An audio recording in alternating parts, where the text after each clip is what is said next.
There's an exercise, so simple you'll doubt it, so ancient it's been forgotten, so powerful it can silence any thought torturing you right now. You know that feeling? When your mind won't stop? When one thought pulls another, and another, and another? Like a screaming crowd inside your head, and you just want silence. 3,000 years, Tibetan monks have guarded a secret, an exercise that requires no special posture, no incense, no complicated mantras, just a technique so obvious our modern minds reject it because it's too simple. But before revealing this exercise, I need to tell you something that will change everything you think about meditation. Most people believe meditation is about stopping thoughts. A fatal mistake. It's like trying to stop a river. The more agitated it becomes, the monks discovered something revolutionary. They don't stop the thoughts. They do something much more intelligent. Something Eckhart Tolle called the gateway to the eternal present. I imagine you've tried meditating before. Sat in lotus position, closed your eyes, tried to empty your mind. And what happened? Your mind became even more noisy, like you poked a hornet's nest. It wasn't your fault. You were using the wrong approach. I'll tell you about a monk named Tenzin. He spent 40 years studying the nature of the mind, 40 years observing how thoughts are born, grow, and die. And he discovered something that goes against everything you've learned. Thoughts are not your enemies. They are like clouds in the sky of your consciousness. Just as you don't fight the clouds when you look at the sky, you don't need to fight the thoughts when you look at your mind. The exercise I'm going to teach you isn't about eliminating thoughts. It's about finding the space between them. Silence that exists before the first thought arrives. Emptiness that remains after the last thought goes away. This space, the monks call it Buddha nature. Eckhart Tolle calls it presence, but the name doesn't matter. What matters is that you already know this place. You've already been there. Remember the last time you were completely absorbed in something? Watching a sunset, listening to music that touched your soul, looking into the eyes of someone you love. Those moments, where were your thoughts? They simply disappeared, and you didn't miss them. On the contrary, you felt more alive, more present, more yourself. That's the key. You don't need to create this state. It already exists within you. The monk's exercise simply removes the obstacles that prevent you from accessing it. But here's the paradox that confuses everyone. Find this inner silence. You can't look for it directly.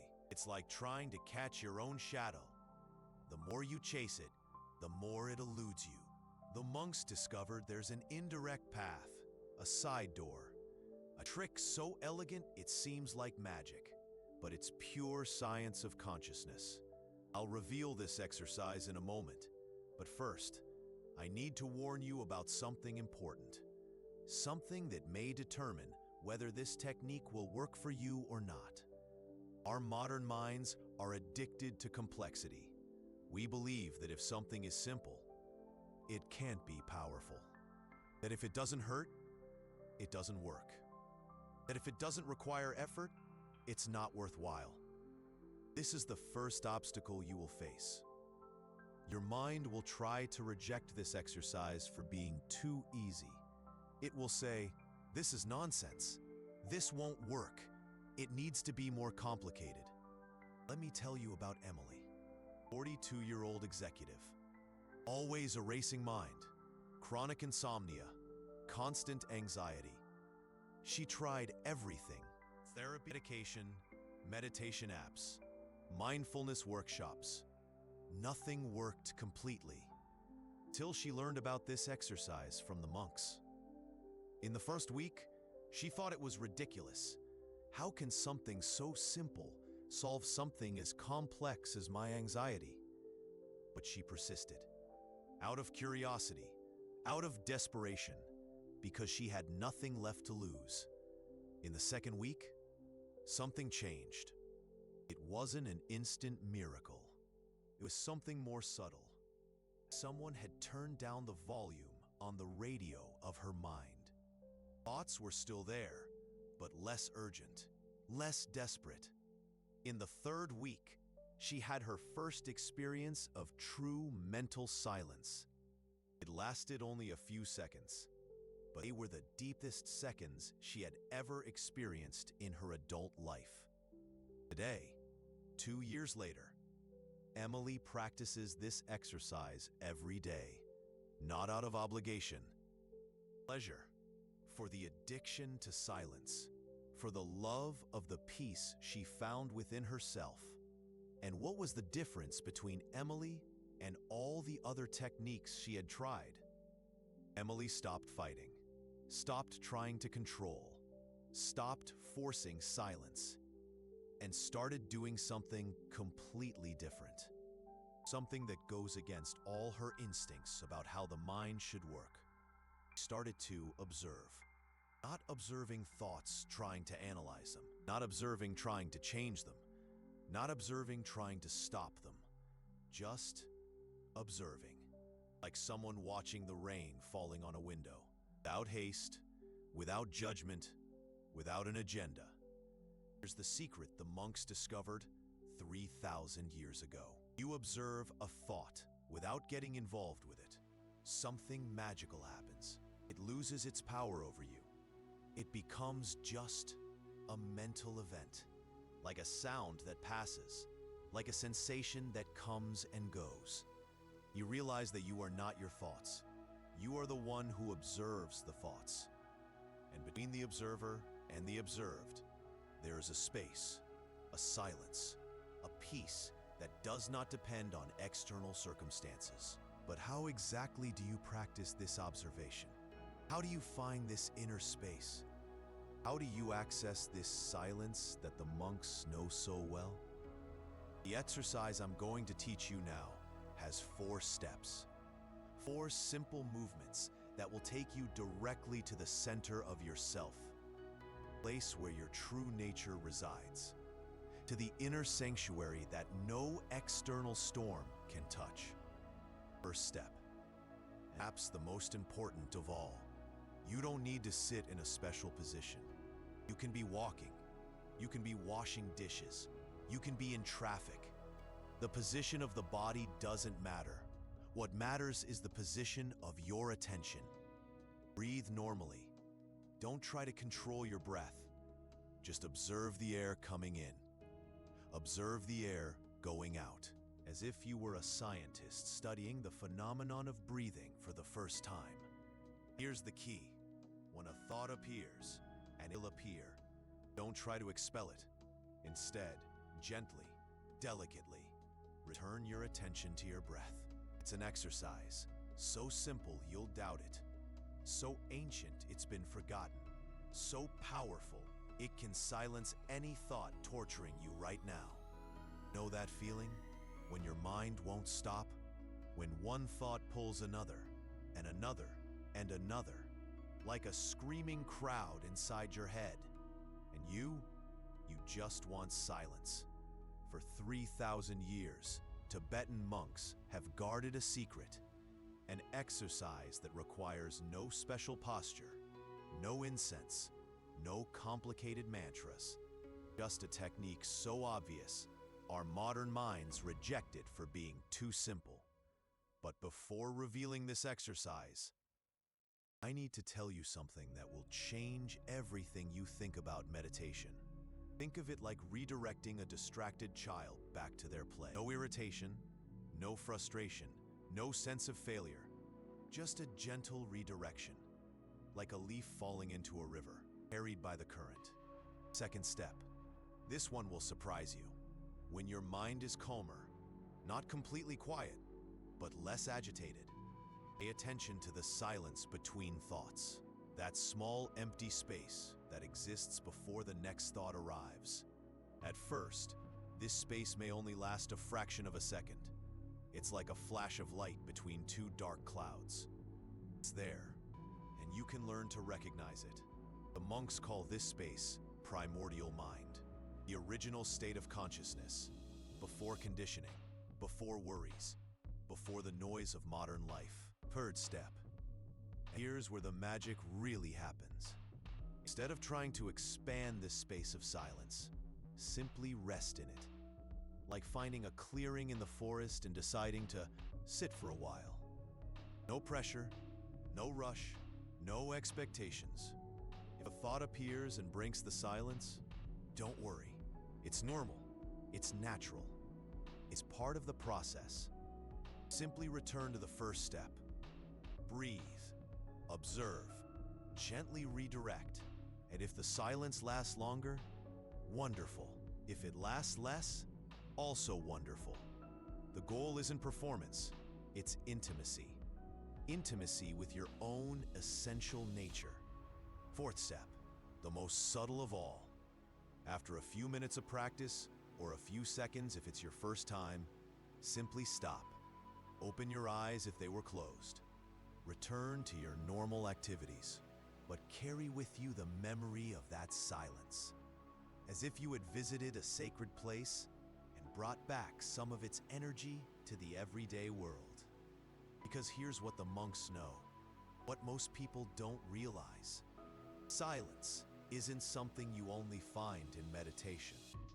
Silence is your fundamental nature, your deepest essence, what you truly are beneath all thoughts, emotions, and identifications. Once you know this truth, once you experience this silence, even for a few seconds, your life begins to change. Not dramatically, subtly. Like a flower slowly blooming, you begin to realize that your most dramatic thoughts aren't as important as they seemed. Your most urgent worries aren't as urgent as you believed. Your deepest fears have no root in present reality. Not because you become indifferent, but because you find a place within yourself that is untouched by the ups and downs of life, an inner refuge, a source of peace that doesn't depend on external circumstances. But let me be honest with you. This exercise won't solve all your problems overnight. It won't completely eliminate your anxiety. It won't make your difficult thoughts disappear forever. What it will do is give you something far more valuable. It will give you the ability to find peace in the midst of chaos, silence in the midst of noise, clarity in the midst of confusion. And maybe, just maybe, you'll discover that the person you've been trying to become, that better version of yourself you imagine achieving in the future, already exists within you now, waiting to be discovered in the silence between your thoughts. There's one more thing I need to tell you, something that may seem paradoxical, but is essential to the success of this practice. The more you want silence, the less you find it. The more you force peace, the more agitated you become. The more you chase emptiness, the more full of thoughts you become. It's like trying to fall asleep when you have insomnia. The more you think, I need to sleep, the more awake you stay. Sleep only comes when you stop chasing it. The same is true with this exercise from the monks. It works through surrender, not control, through acceptance, not resistance, through allowing, not forcing. And here's the part that will challenge everything you believe about personal growth and self-help. You don't need to improve. You don't need to become more spiritual.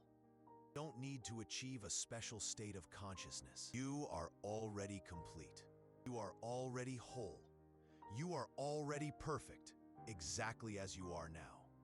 The exercise doesn't add anything to what you already are. It simply removes the layers of mental noise that prevent you from recognizing your essential nature.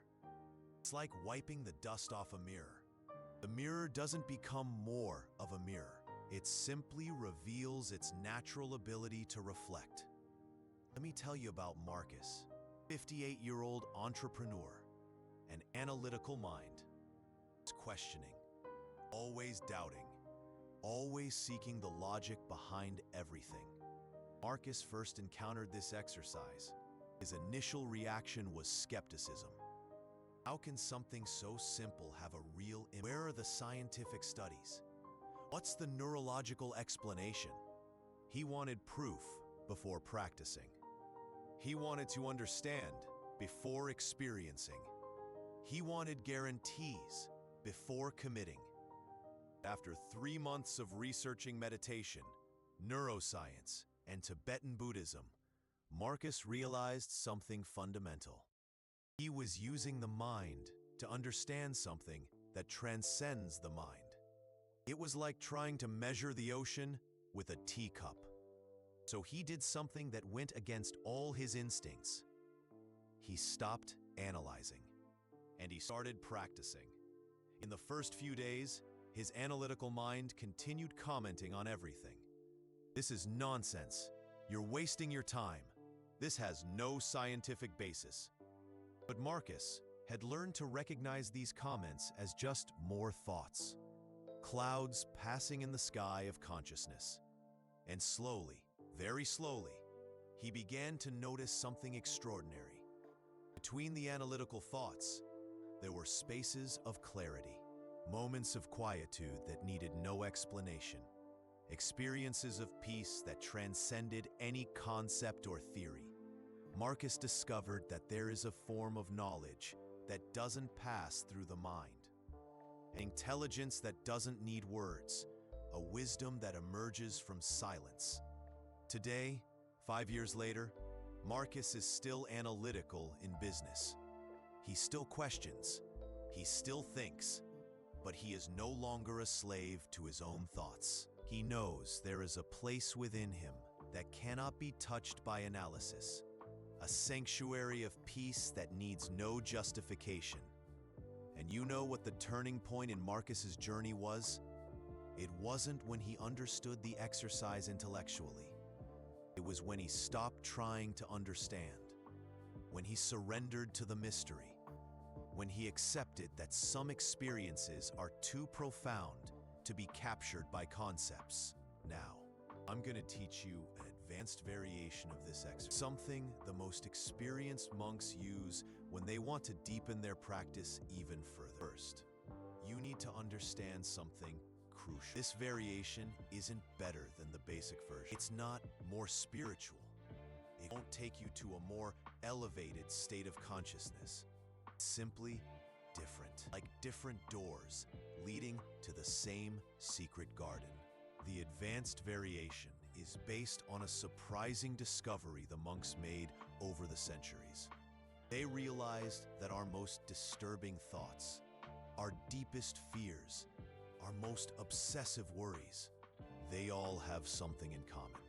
They only exist in time, in the past or the future, never in the pure present. Think about it. When you are truly present, when you are completely absorbed in the now, where are your worries about the future? Where are your regrets from the past? Where is your anxiety about things that may or may not happen? They simply dissolve, like smoke dissolving into the air. The monks discovered that the present is naturally silent, not because there are no thoughts in the present, but because the thoughts that truly disturb us cannot survive in the dimension of now. So, they developed a technique to anchor consciousness in the present, train the mind to recognize the difference between thinking about the now and actually being in the now. The technique is deceptively simple, as all the most powerful things tend to be. Choose any object around you, a pen, a plant, your own hand. It doesn't matter what it is. Just make sure it's something physical, tangible, present. Now, observe this object with complete attention. Don't analyze. Don't mentally describe. Just see, as if you were seeing it for the first time, as if you were an extraterrestrial studying an artifact from an unknown civilization. Notice the colors, the textures, the shadows, the shape. But notice without words. Notice directly, like an animal observes, with total presence, but without mental commentary. What you will discover is extraordinary. When you observe something completely, when you are truly present to an object, your mind stops chattering. Not through force, not through control, through natural absorption. It's like when you're watching a fascinating movie. You don't need to force yourself to stop thinking about other things. The movie naturally captures all your attention. Similarly, the present, when truly experienced, naturally absorbs all your consciousness. And in that total absorption stays. There's a peace that transcends understanding. But here's where it gets even more interesting. After a few minutes of observing the object, slowly move your attention to the observer, to the one who is observing, to yourself observing, and you will discover something that can completely revolutionize your understanding of who you really are. You will realize that the one who observes has no form, no age, no history, no problems.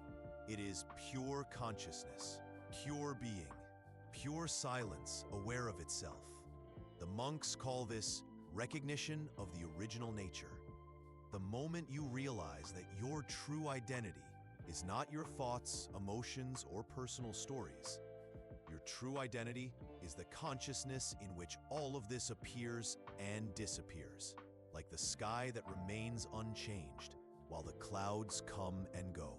Like the movie screen that is not affected by the films that are projected onto it. Like the mirror that reflects everything but is not stained by anything. This recognition may last only a few seconds the first time, or it may not even happen on the first try. But when it happens, even for an instant, never forget it. You can never again pretend you don't know who you really are. Here's what changes in your life after this recognition. You continue to have thoughts. You continue to have emotions. You continue to have challenges and responsibilities. But there is a new lightness to all of this, a broader perspective, a cosmic sense of humor about the human drama. Your problems don't disappear, but they stop defining you. Your thoughts don't stop, but they stop controlling you. Your fears don't completely dissolve, stop paralyzing you. It's like discovering that you are the actor, not just the character. You can play the role completely, surrender totally to the performance. Never lose sight of the fact that it's just. Let me tell you one final story. A story that perfectly illustrates the transformative power of this exercise. There was a young monk who was desperate to find enlightenment. He practiced the exercise of silence obsessively, hours a day, weeks at a time, tirelessly seeking that transcendent experience that would change his life forever. Years passed, and the more he sought enlightenment, the more it seemed to escape him. The more he tried to force silence, the noisier his mind became. The more he chased peace, the more agitated he felt. Until one day, exhausted and discouraged, he stopped practicing, stopped searching, stopped trying to become something different from what he already was. It's in that moment of complete surrender, in that moment of total acceptance, he recognized something obvious, something that had always been there, but that he had missed by searching too intensely. Recognized that the he had spent years seeking was already present, had always been present. Like the silence that exists between musical notes, like the space that exists between words, like the awareness that exists behind all thoughts and sensations. He hadn't found something new, stopped losing something he had never really lost. And this is the ultimate truth about this exercise of the monks. You are not trying to achieve a special state of consciousness. You are simply returning home, recognizing your original nature that was never truly obscured, like a person with amnesia who slowly begins to remember who they always were. The knowledge doesn't come from outside. It emerges from within, like a spring of pure water, naturally flowing from the earth. So the next time you practice this exercise, remember, you are not trying to create something new. You are allowing something that already exists to reveal itself naturally. You are not fighting against your thoughts. You are discovering the space in which they appear. You are not seeking silence. You are recognizing the silence that is already here, patiently waiting to be noticed. And when you finally recognize that silence, you'll understand why the Tibetan monks guarded this technique for 3,000 years.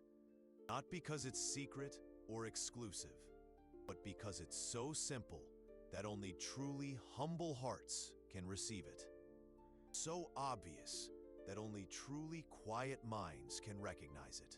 So natural that only people who have stopped trying to be special can experience it.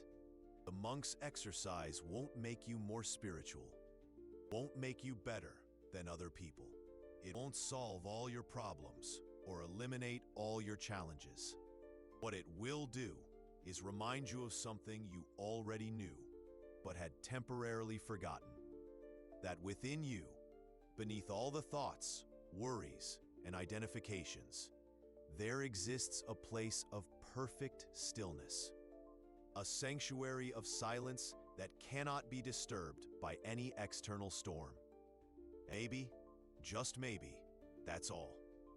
You'll realize that the person you've been trying to become, that better, more evolved version of yourself, that enlightened being you imagine already here, has always been here, waiting silently to be recognized in the only place it can be found, in the eternal present moment, in the space between one thought and the next, in the silence that was never truly broken, in the peace that was never trusted, in you.